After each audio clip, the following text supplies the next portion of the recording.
Now we've used the word. It's my pleasure and honor to be here. You know, when we're starting to assemble, I looked to the back of the room, and I was looking at the back of the heads of people that are meeting in the next room. And I said, this is quite remarkable that we're going to have 2 meetings going on. And then all of a sudden it occurred to me, I was looking at a mirror. And this is what happens when you wake up at 3 in the morning. So I have to apologize in the beginning. I'm going to take a somewhat different approach, respectfully, than the comments that are spoken. I first want to say something about Jack. When I was invited to be here, the moment that I heard Jack O'Dell was going to be here, there was like almost no question. It was a question of how could I rearrange my schedule and work it out so that I could be here. Because to me, Jack is more than an icon. He is an incredible personal and political inspiration. And one of the things that is remarkable about Jack is that he won't age. Jack may be ill right now, but he won't age. Jack, you engage in discussions with Jack, and Jack is on top of various developments, not only in the United States, but around the world. You can talk with Jack about anything, at any time. And the other part about Jack that also is interesting about defying aging is that as opposed to many people who become old, whether it's old at the age of 30 or old at the age of 90, one thing that Jack is remarkable at is that he can listen.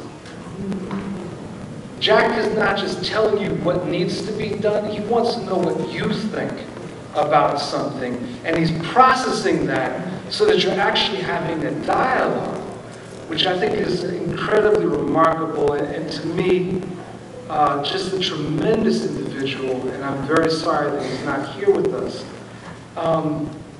today. I look at the Democracy Charter in a somewhat different way than has been articulated respectfully. See, I think that Jack wrote a polemic against postmodernism.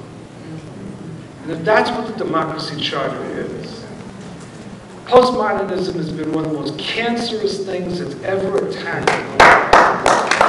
And one of the things about postmodernism is the notion that there is no overarching narrative, that every struggle is individual and separate, that there's no way of linking those struggles.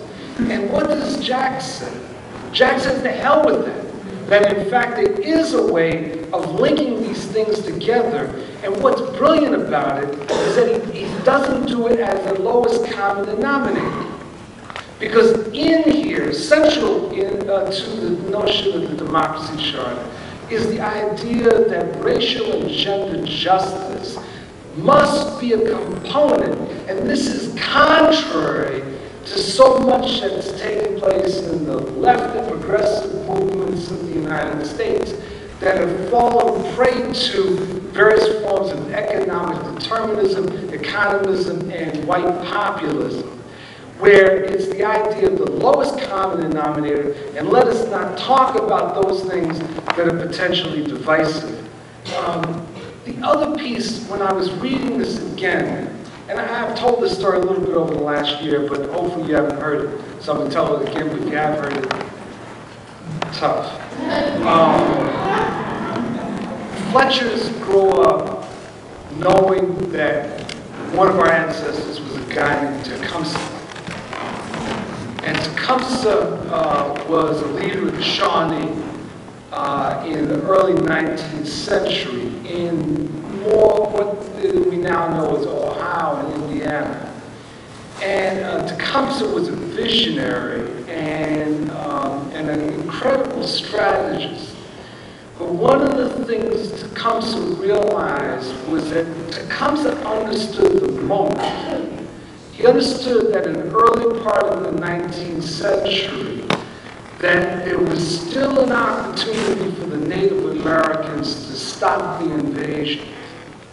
But in order to stop the invasion, they had to rethink their entire approach to the invasion.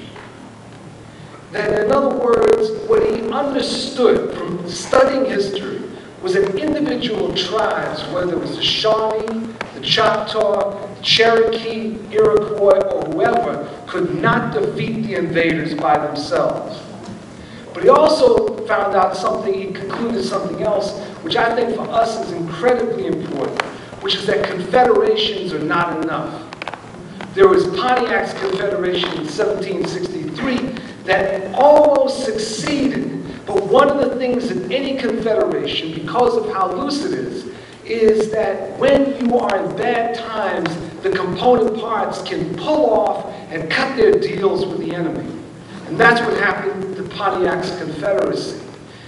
Tecumseh said, we've got to understand the moment, that this is the moment to stop the invaders, and what do we need to do? He said we need to create an Indian national consciousness and an Indian nation state if we are to defeat the invaders. That no one tribe will be able to do it themselves, and that we've got to pull this together. And in this, he was articulating a different vision, and challenged people. It was a vision that was threatening to the leaders of the Shawnees and the Cherokees and countless other tribes. The leaders that were content in their tribal existence, that basically felt they could either defeat the enemy or that they could cut their own deal with the enemy. And Tecumseh said this is not possible, and that this is the moment. Politics is about understanding the moment and then knowing what to do about it. And part of what Jack has laid out for us here, I think, is a beginning way of us to realize that we cannot defeat our enemy as tribes. We cannot defeat our enemy in these small sectoral organizations, no matter how enthusiastic, no matter how powerful they may happen to be, that in fact we need an overarching approach and agenda and vision. Now, this is not a socialist vision. This is a vision that, however, the socialists should advance. And that needs to be another piece of what we're thinking about. We shouldn't, as socialists, collapse everything that we believe into this.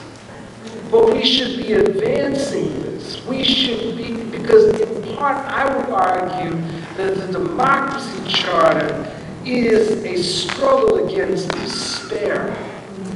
It is, in fact, saying to people who have been kicked and squashed and marginalized by capital that, in fact, we have allies, we have an ability to win because there are linkages and we have to build them. Now, the weakness, I would argue here, is, and I've